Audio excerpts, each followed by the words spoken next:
My name is still Howard Lyman. We're going to talk today about dementia and politics. And what I'm going to talk to you about today is those things that I've been directly related to. I'm not going to talk to you a lot about what somebody wrote about, but I'm going to talk to you about what happened to me in Washington, D.C., what happened to me when I was in the cattle business around dementia of the animals and the people. And just so that you understand, one of the big problems of the United States of America is that our foreign trade, we're importing a lot more than we're exporting. And so the balance of trade is in the wrong direction. Well, one of the major things that we are exporting and making money for this country happens to be meat. And they hold great sway over the politicians because if they were to lose the export of meat, our foreign trade would be just astronomically in the deficit. So every time there's a problem, every time that somebody is looking at it and saying, wait a minute, the product that we have is filthy, that it has the potential to kill people, all of a sudden they're saying, wait a minute, you don't want to say that because the countries out there of Japan and Korea and China, they're no longer going to import our product. What they're really saying, it's okay to kill those folks over there. Just talk to us about how we can kill as few people as possible here. What we need to understand is that there were two major studies that were done that are never related to by the government. First one was done at the Pittsburgh Veterans Hospital, where they took people that were diagnosed as having Alzheimer's. After they died, they removed their brain, put it under the microscope, the only way you can tell, and they found 5.5% of the people that they tested did not have Alzheimer's. They really had the human form of mad cow disease, Creutzfeldt-Jakob disease. Now, our government is saying you really don't need to worry about CJD because we only have one case for every 1 million Americans that we have, which means that we should have total in the country about 300 cases. But remember, the Pittsburgh Veterans says that 5.5% of the people that have Alzheimer's don't have Alzheimer's, they have CJD. We have 4.5 million Americans now being diagnosed as having Alzheimer's. There's a famous researcher at Yale University, Dr. Manuelitis, and she decided that she was going to take a look and see whether the Pittsburgh veteran study was valid or not, and so she took people diagnosed with Alzheimer's, died, brought them into the lab, removed their brain, put it under the microscope, and believe it or not, 13% of them did not have Alzheimer's, they had CJD. Remember, 4.5 million Americans diagnosed as Alzheimer's. Those two studies show about 10% are misdiagnosed. 10% of 4.5 million is 450,000, not 300. Can you imagine that our government would look at those studies that were scientifically done, that were correctly done, and say we're going to continue to tell the American people we only have 300 cases of CJD in the U.S.? The fact of it is that Alzheimer's diagnosis in the U.S. is growing astronomically. We're talking about dementia that comes from what they believe to be an abnormal protein. A normal protein is in a spiral. An abnormal protein is spread out.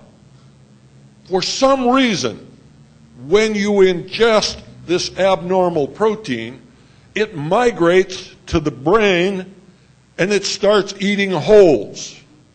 In a cow, it's called bovine spongiform encephalopathy. Bovine is cow, spongiform is hole, encephalopathy is brain. Cows with holes in their brain. In humans, Creutzfeldt-Jakob disease, an abnormal protein migrating to the brain.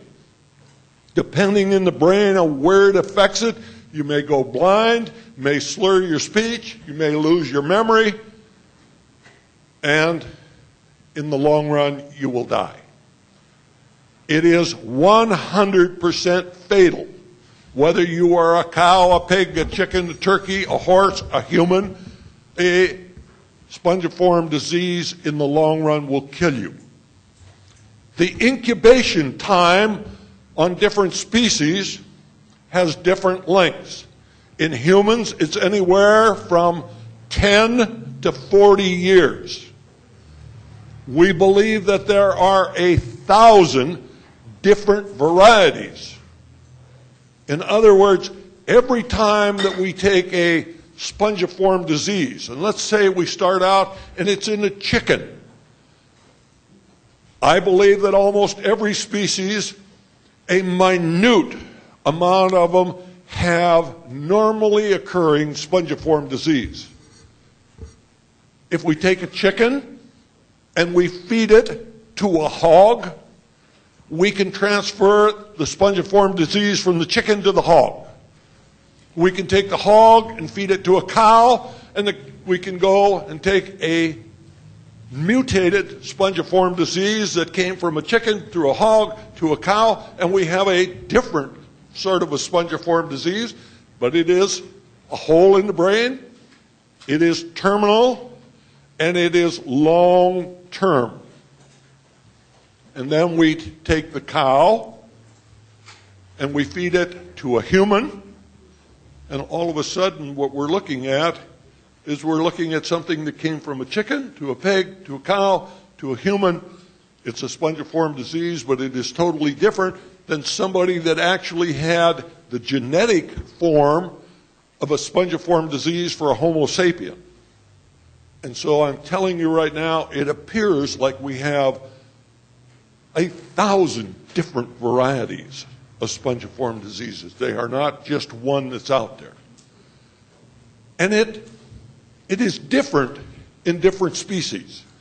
If we take deer, a spongiform disease in deer is called chronic wasting disease. For some reason, it is much more virulent than any of the others. You can transfer it from one deer to the other by touching noses. We can transfer it from one deer to the other by licking a common salt block. In Wisconsin, they ended up with deer with chronic wasting disease, and so they made the decision what they were going to do was take this area which they called the hot zone, and they were going to do everything they knew how to eliminate every deer within that area, whether they had chronic wasting disease or not. They would bring in professional hunters. They would allow hunting season year-round. You could shoot them daylight, dark, spotlight them, any way they wanted to kill them. That was okay. They've been trying that for years. And all they've been able to do was to kill about the same number of deer as the number of fawns that are born every year. We can round up all of the cows. We can put all of the cows in one pen. We could kill every cow. We do not have the capability to corral all of the wild animals. And you ask yourself the question is, now, wait a minute, how in the world could this happen? I mean, we're going to have naturally occurring in a very small percentage in deer, and it's possible that they could kiss another deer and share it. But now we happen to have it in about 13 different states. How in the world could that happen? Well, humans have this desire that they want a big trophy on the wall. And the big trophy on the wall is the bigger the horns, the more you can lie about it. And so how do they grow the big horns? They put deer in captivity. They start feeding them cattle feed that has ground up animals in it, feeding it to deer, and all of a sudden we are taking a spongiform disease that may have come from a pig or chicken or horse, a cow, and we're putting it into deer.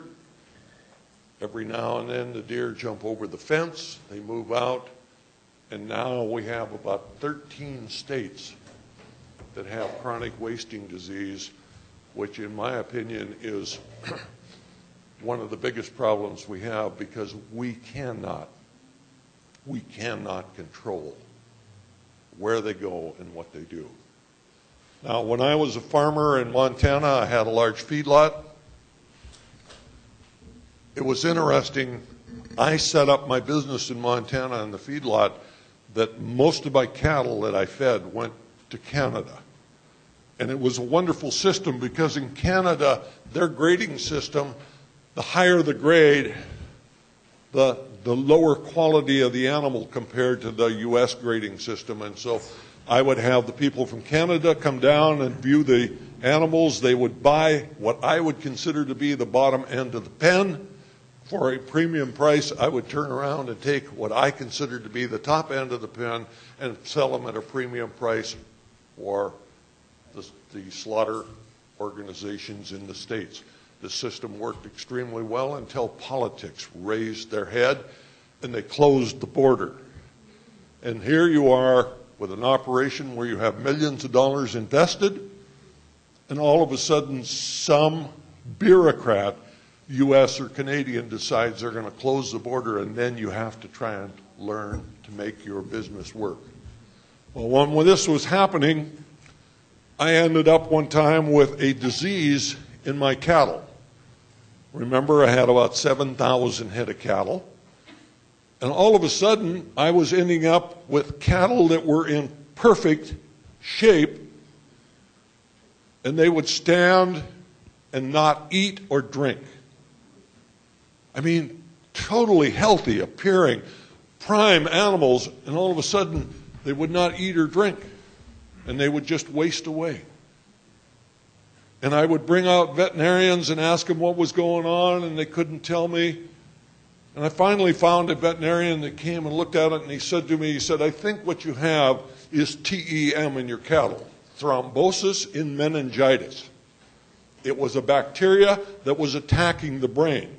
The animal was completely healthy, but did not know enough to eat or drink, and would stand there and starve. I lost about 10% of my cattle. There was no way in the States that we had anything that we could combat this bacteria. I brought in a veterinarian, and he said to me, "There is an antibiotic in Romania that will deal with this, but it's illegal to import it into the United States." So we brought it in from Romania to Canada, put it on the bus and brought it down, and overnight we cured our problem. But it gives you some idea of the problems with the politics that are dealing with it. And I will tell you that when you have animals and you end up with a problem in the brain, all of a sudden it makes you very aware of what is happening. I worked in Washington, D.C. for 5 years. I remember sitting at a table, and some people just came back from England, and they were talking about a disease that was over there. It was called mad cow disease. And I just thought about it, and I remembered what happened to my farm when we had thrombosis in meningitis. What would it be like if we ended up with this kind of a disease in the U.S. herd and we transferred it to humans? It was chilling.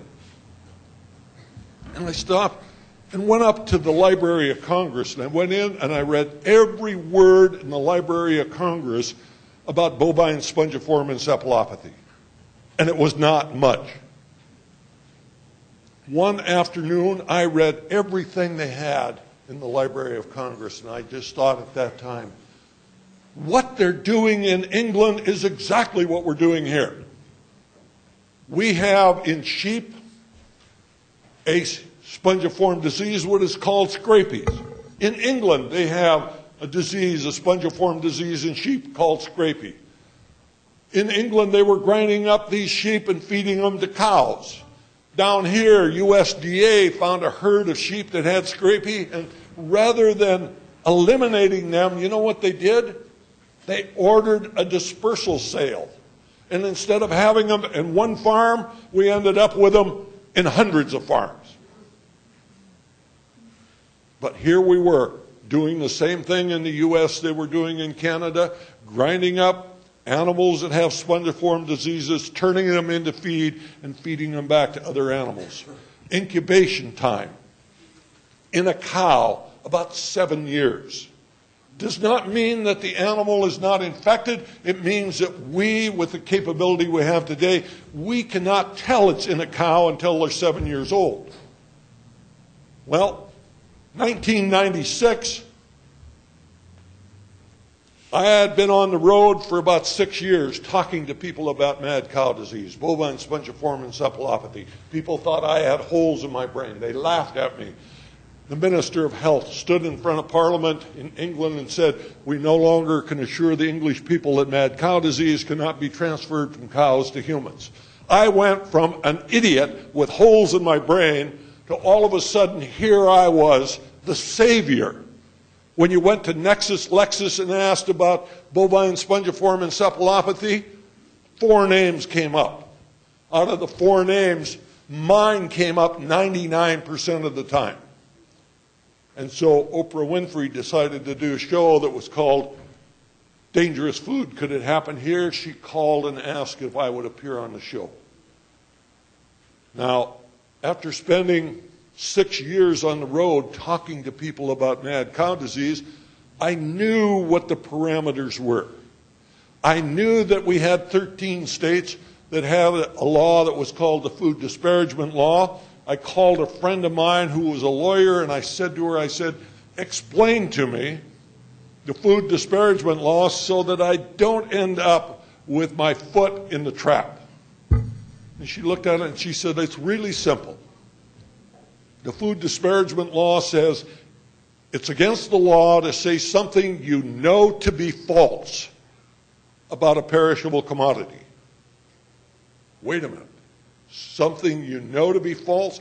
In other words, if you go out and tell a lie, you're violating the food disparagement law. I have no interest in going out and telling something that I know to be a lie. So I go on the Oprah show and I feel very comfortable about it. And I tell Oprah that we have 100,000 cows a year that are fine at night and dead in the morning. We're grinding them up, turning them into feed, and feeding them back to cows. Those are USDA statistics. I feel very comfortable about that. We are collecting roadkill. Deer, elk, possum, raccoons. The highway department routinely, daily, collects them, turns them over to a rendering company that grind them up, turn them into feed, and feed them back to cows. You will be just absolutely floored with the amount of deer just in the state of Wisconsin. Thousands of deer in the state of Wisconsin are killed by cars, collected by the highway department, turned over to renderers, turned into feed, and fed back to other cows. And remember, we're talking about in deer, we have chronic wasting disease. Which deer were the most likely to be hit by a car? One that's perfectly healthy or one that is afflicted? So here I am, I'm on the Oprah show. I did not say I think all of the animals we're collecting off of the highway are infected. I just said what it was, that we were collecting deer, elk, possum, raccoons, and feeding them to cows. City of Los Angeles, 200 tons of dogs and cats a month are euthanized, full of chemicals that are not broken down in the rendering process, and they're turned around and fed to our food animals, even though the chemicals that in them is still as viable as the day that it killed that animal. But we're mixing it with a number of others, and so the toxicity goes down, and we're probably not killing very many people with it. So here I am on the Oprah show feeling comfortable that I'm telling the truth. I'm not violating the food disparagement law. When I say this to Oprah and she asks the guy from the National Cattlemen's Beef Association if we're feeding cows to cows, a lengthy pause, he says, a limited amount of that's going on. I believe from my experience that 95% of the animals in factory feedlots are being fed the remains of other animals. Then and today. Now, Oprah, hearing that, makes the famous statement, that just stops me cold, I will never again eat a burger. Now, I wasn't worried about that. Remember, we're in the United States of America. We have the right of free speech. She didn't say, you shouldn't eat the meat. She didn't say, I think the meat's infected. She just said, that stops me cold. I will never again eat a burger. I wasn't worried about that.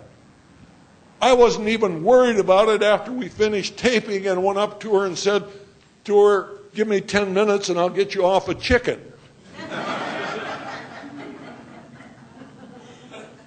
Because I believed that I had experienced the show by telling the truth. There was no doubt in my mind I could prove the statistics by USDA that we had not defamed anybody's product. Oprah had only talked about her own personal choices. But the fact of it is, when millions of people saw that show, it was the first time in their life that they had any idea that we were taking an herbivore and turning them in not only to a carnivore, but to a cannibal.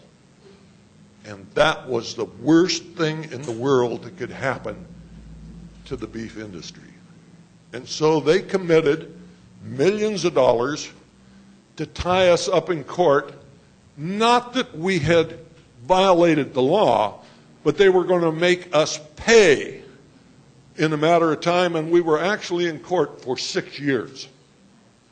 I don't know whether you realize it, but I am the guy that made Dr. Phil famous. If it wasn't for me, nobody had ever heard of Dr. Phil. We hired him as a consultant, a very bright guy. It was worth it, even as expensive as he was, it was worth it. The guy was worth what we paid him. And 6 years, we were involved in 4 different suits. We won every one of them. But it was not about them convicting us.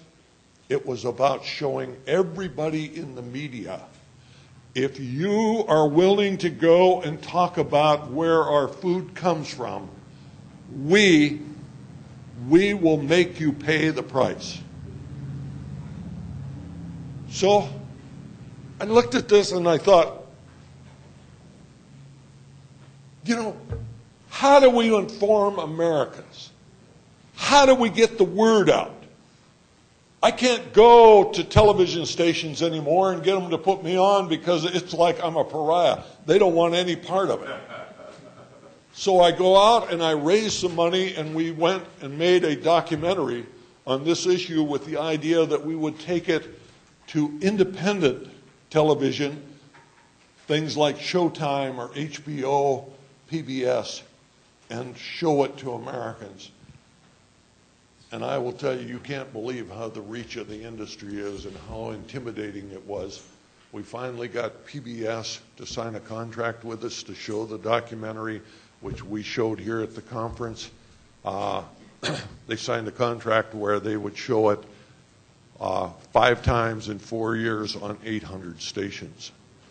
And so we ended up with a lot of people learning about it on what was going on.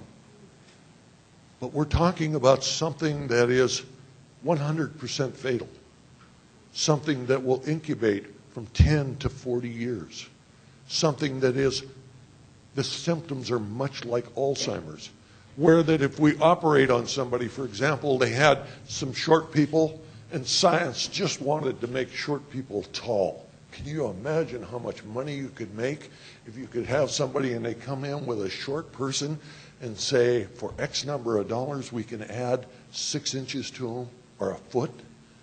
And what better way to do it than when we have science today that we would take human growth hormones out of cadavers and put them into individuals and stimulate them to grow? It would be the money-makingest business in the world. And so they did that. They took short people, took hormones out of cadavers and put them into short people to see if they could get them to grow, and it was a great idea, a wonderful moneymaker, but it didn't work. But lo and behold, a number of those short people that they put the hormones in out of cadavers started dying of CJD. And they went back and looked, and the cadaver they used was infected, and it was like killing those short people. And so they started taking a look at it, and lo and behold, remember we talked about the fact that this infectious agent is an abnormal protein? You can't kill an abnormal protein. It was never alive. How are you going to kill something that isn't alive? How do you end up sterilizing the instruments that they're using in operations for something that when go through the autoclave and comes out just as infected as the one that went in, that you can cover it with bleach and it doesn't bother it? It will survive up to a couple of 1,000 degrees centigrade. Well, they don't want people to know about that. But they also do not want to do autopsies on people that die of dementing diseases, because then all of a sudden they have their operating theater contaminated, they have their tools contaminated. In England, they only use selected operating theaters for autopsies. They never take the tools out. They are contaminated. They stay there all of the time. They never try to clean it up. They just close the door until they bring in a new body. We don't do that here. In England, they're actually looking at the fact of taking routine instruments that they're using in surgery and making them disposable, so that you operate on people with the tools only one time and then you discard them because they cannot clean them up. This gives you an idea of the magnitude of what we're dealing with. And here we are in the United States, we're doing nothing. We had this wonderful government program that we were going to go out and we were going to test cows, because we ended up with a cow in the state of Washington right before Christmas. They took a test of this cow sort of accidentally because they needed one more. You remember what I told you, that in a cow, to come up positive on the test, they had to be over 7 years of age, or they had to be infected for over 7 years. That means the majority of the animals that we kill in this country are not old enough to show up on the tests that we're using, but old dairy cows do. And they ended up with an old dairy cow in the state of Washington. They tested it, sent it in, everybody went home and had a good time, and lo and behold, this animal showed up positive for bovine spongiform encephalopathy, mad cow. And all of a sudden, the government is running around, scratching their head and talking about, well, we're going to test a lot more animals. It was a big demonstration. It was trying to convince everybody that we really cared about what was going on. We were going to go look for it, and you know what we did? We tested animals that were way too young to ever show up positive on the test we were using. Did they conduct a test? Absolutely. Were they using the most modern test that was available? Nope. Were they using a test that would show if the animal was infected, whether it had the disease? Nope. But we were saying to the American people, trust us. We are going to inspect thousands more animals. It was the biggest show and tell that you ever saw in the world. Absolutely a carny game if you ever saw one. They knew before they got the results back that even if the animal was infected, it wouldn't show up on the test that they had. And all they could say is, you know, we have done this many more tests and look, it doesn't show up. The ones that show up, that have it, are the old dairy cows. The cows that are over 7 years of age. And remember, the average dairy cow in America only lives to be 4 years old today. So they can be fairly comfortable even testing normal dairy cows, but if they're testing old ones, the ones that are going into the hamburger that is going into our school system, those are the ones that would show up on the test that we're using, and those are the ones that would be most likely to be infected. How many of those did they test? Almost none. What are we doing? We have a school system where we buy beef for the kids from the lowest bidder that's out there. Where's the meat come from the lowest bidder?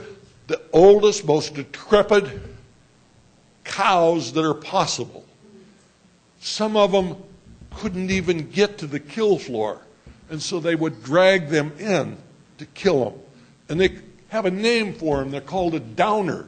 A downer will sell for about $1.50. But if you drag them in and kill them and put them in the school lunch program, they're worth hundreds of dollars. Look at the profit that you can make.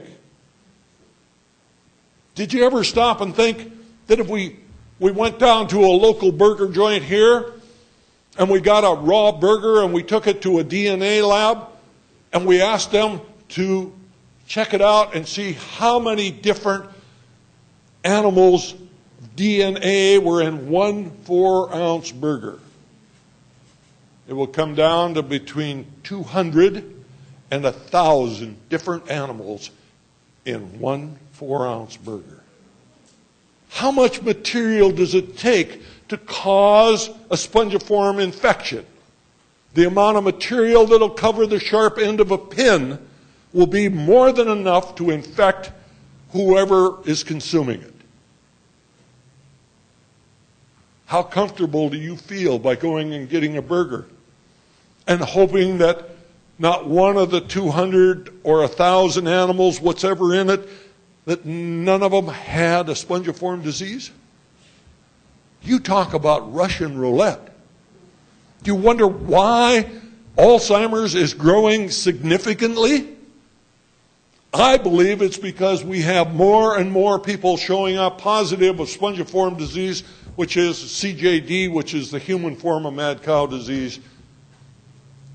And we are putting them in the ground with the idea that they died of Alzheimer's. We actually have states in the United States that prohibit doing an autopsy on anyone that dies of a suspected dementia disease. They don't want to know.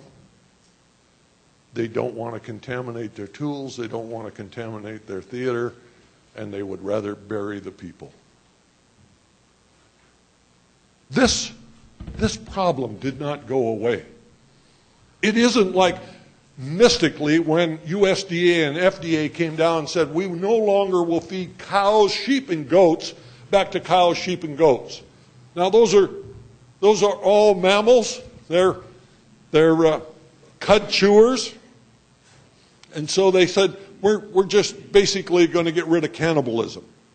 But we're still going to feed cows, pigs, chickens, turkeys, and horses.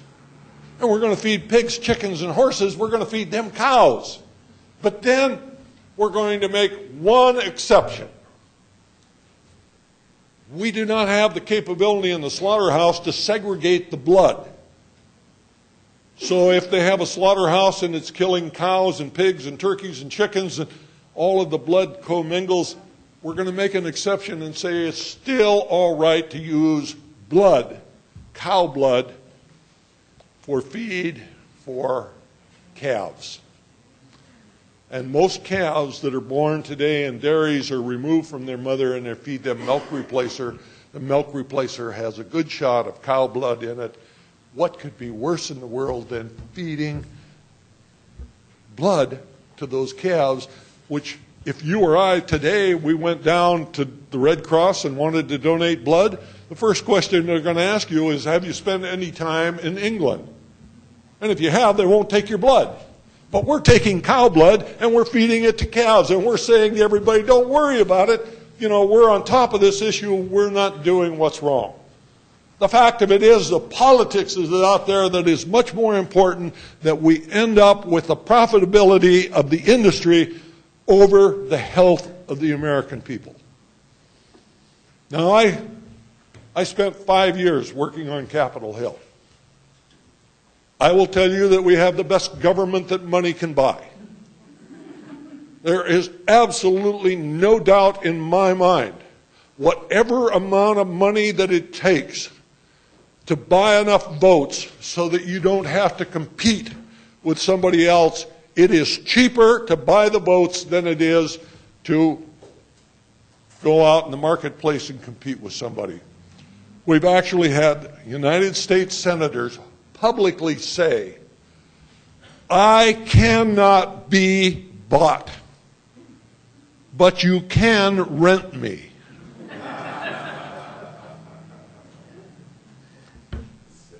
So, what I would like to say to you today is that I don't think dementia has gone away.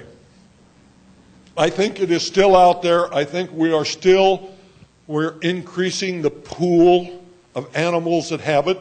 I believe that we have more and more people in the United States that are incubating the disease. You know, when you take somebody that is 16 years old and they eat infected meat and they are on the track of 40 years, they're 56 years old when they end up with Alzheimer's, nothing to worry about. That's sort of normal. You know, more and more people are coming down with it all the time. Not true.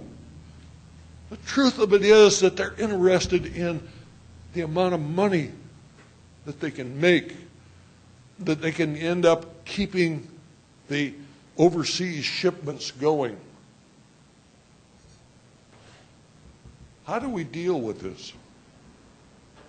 You know, we end up with children and grandchildren.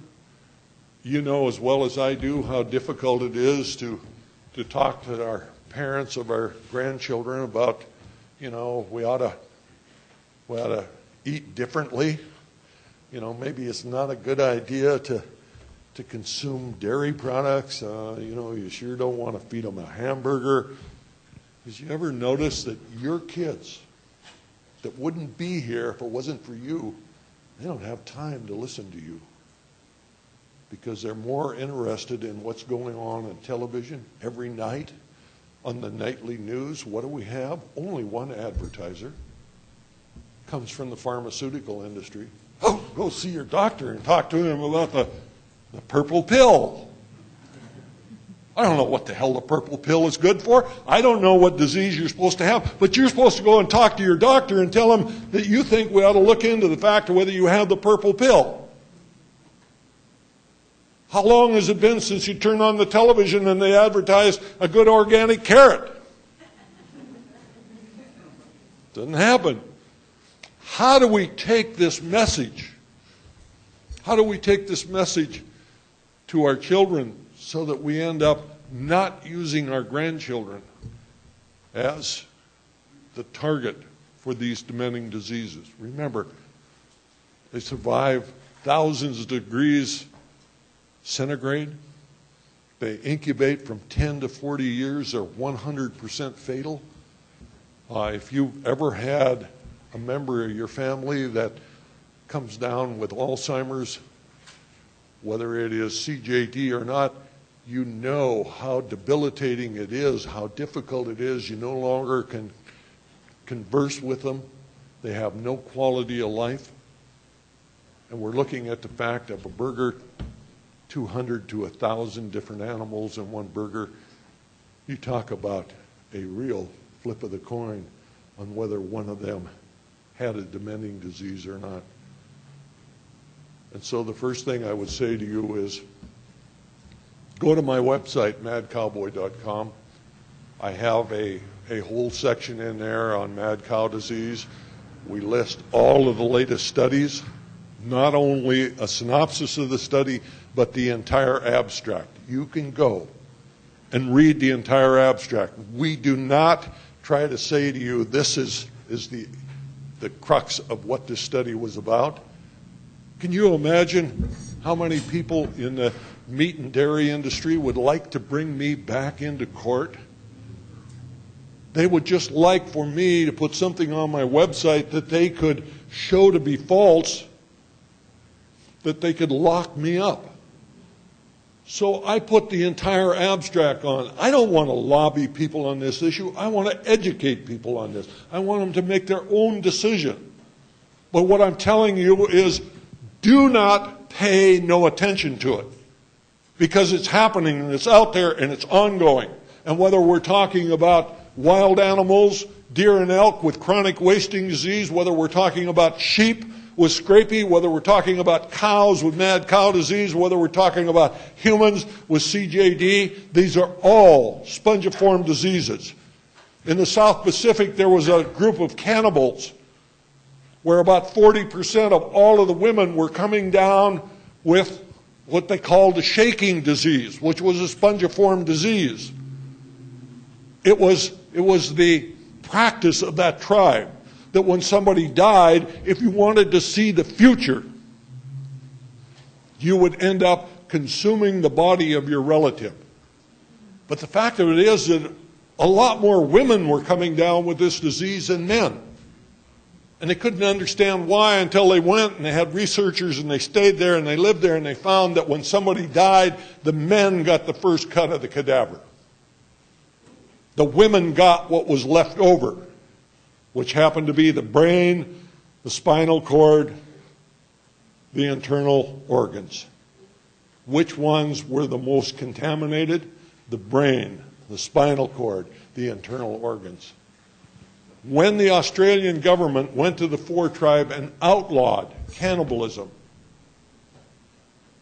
the shaking disease in the tribe dropped astronomically, and I believe for the last year that was reported that there was only one woman that had it in the Four Tribe. So we feel fairly comfortable that we have the information out there that says, how do you keep from spreading it? Don't eat it. How do you keep from getting it on operations? Don't have any hormone implants. We can do things about this, but the first thing we have to do is educate ourselves so that you can have a conversation with your family, so that you do not end up with a grandchild coming down with a spongiform disease, in their prime of their life. I believe we are incubating millions of cases that are out there. They're now predicting that by 2015 that we will have 15 million Americans diagnosed as having Alzheimer's. If we go back in history and we look at the turn of the century in the United States, we do not find any dementing diseases. If we go back and we look at Rome or Greece or any of the earlier civilizations, there is no study anywhere that shows that they had a dementing disease. Why is it didn't happen then and it's happening now? What has happened with the way that we are producing our food and what we are eating? And it is growing astronomically. And what do? Stand around and say, well, it's Alzheimer's. Somebody's got to get it. It's not true. And so what I ask you for today is educate yourself. Try to find the setting where you can sit down and talk to your loved ones about not putting your grandchildren at risk. And the first thing you have to do is to be an example yourself and not be consuming those products. People say, well, I don't see anything in the literature about milk. Well, there was a woman in Japan that was diagnosed as having CJD. She was pregnant. They removed her child by cesarean section, and they found the placenta, the umbilical cord, and the colostrum of her breast milk were infected with prions, the abnormal proteins. Does that give you the comfort that it's all right to drink milk or eat cheese? I don't think so. So I would like to give you a real good feeling about the future, that you can just go out and you don't have to worry about this. But what I'm telling you today is I think this is one of the biggest problems that we have going into the future. I think we have the potential to see millions of people die ahead of their time because we're more concerned about the profitability of corporations than we are about the safety of the people. Now, I have saved a little amount of time for questions. I want you to know that I'm about half tractor deaf, so if you ask a question, you have to shout it out. If you don't have any questions, it's perfectly all right. I have prepared a quiz. Are there any questions? Are eggs potentially a problem too? The question is, are eggs a potential problem food? I can't see why not. I mean, we're talking about thumbs that I've looked at a lot of eggs that had blood in them. I know blood is a transmitting form of it. If you have blood in the egg, why not contamination there? My answer to that would be yes. Fish. The question is, do we have this problem in fish? I'm going to ruin your day. Yes. We're finding the same thing, whether all species. And now that we have farm fish, we are one of the main things that are being fed back to fish is that we're grinding up fish and feeding them back to them. We're turning fish also into cannibals. So I would not eat fish. Questions? So I just want to clarify, when it's in its incubation stage and hasn't shown up yet, it's still passable and intractable? If we're looking at something in its incubation stage, is it transmittable from one species to the other? Yes. Is it deadly? Will it kill you? The answer to that is yes. But remember, it migrates to the brain, and it takes a number of years for it to eat the hole in the brain so that you can actually see the symptoms. Most members of Congress have had their brains removed. They're looking at them right now.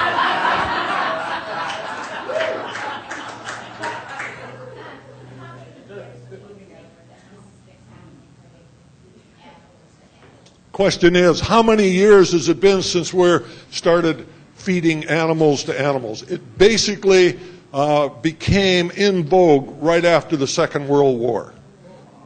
And so we're looking at the fact of, we started out the problem, say, 1945. Took a few years up to the 60s before it got to be commonplace. We're looking at an infection that is 40 years. I think that the time schedule out there is working that shows that we have a reason for Alzheimer's growing the number we are. So then organic foods, whether it be home-treated or organic. Okay, the question is, how about organic food? The good thing about it is that the regulations for certified organic, and we need to make sure that we're talking about certified organic, a third party looking at it, and it's just not somebody putting a label on it, but third party doing the things that are required. I would say that most certified organic products, the chances of them being contaminated with spongiform problems is probably next to zero. What about kosher? Kosher? Oh, the question is, how about kosher? The fact of it is, there's some wonderful studies that are out there on the inspection in kosher slaughterhouses that just absolutely horrid.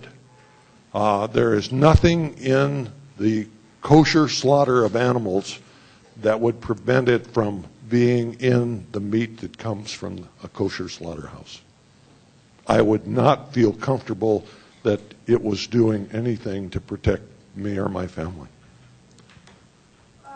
You said organic meat is okay, but doesn't organic...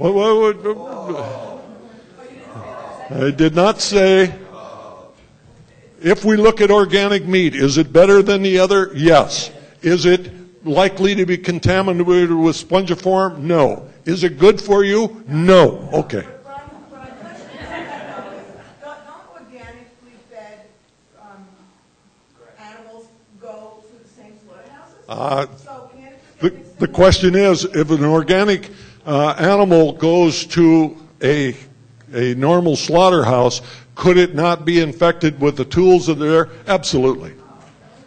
You know, remember that we do not have the capability in any of the slaughterhouses to treat the tools to keep the contamination from one animal to the other. I've seen in certified organic farms where chickens have been working the compost piles. Oh, yeah. You know, the question is that they saw in certified organic farms and the chickens were worked into the compost pile. I will say it's a much better use of a chicken to make compost out of them than it is for you to eat them. But does the poop affect the compost? The fact of it is that the temperature that a compost pile goes to will not decontaminate spongiform disease. If a chicken was contaminated, went into the compost pile, was used as fertilizer, could it end up in the soil? Yes. One good thing, we have never, in all of the tests that we have tried, been able to take spongiform diseases in the soil and get them to go into the plants. The plants will not assume the spongiform or the prions out of the soil into the plant material. We have probably exhausted our time. I would say to you that I have a few books left, a few DVDs. I will be here for another 15 or 20 minutes at my table, and then I'm going to leave. I hope that everybody that wants gets one of my business cards, which will allow you to get on my website, call me, email me, whatever you want. If we are going to solve the problems that face us, it's going to be that we all do what we can do for the future. And I will leave you with this. There is no doubt in my mind we are winning this and the food issue. The other side is absolutely terrified in what is happening to the plant-based community because we are becoming mainstream, and that is scaring them to death. Thank you.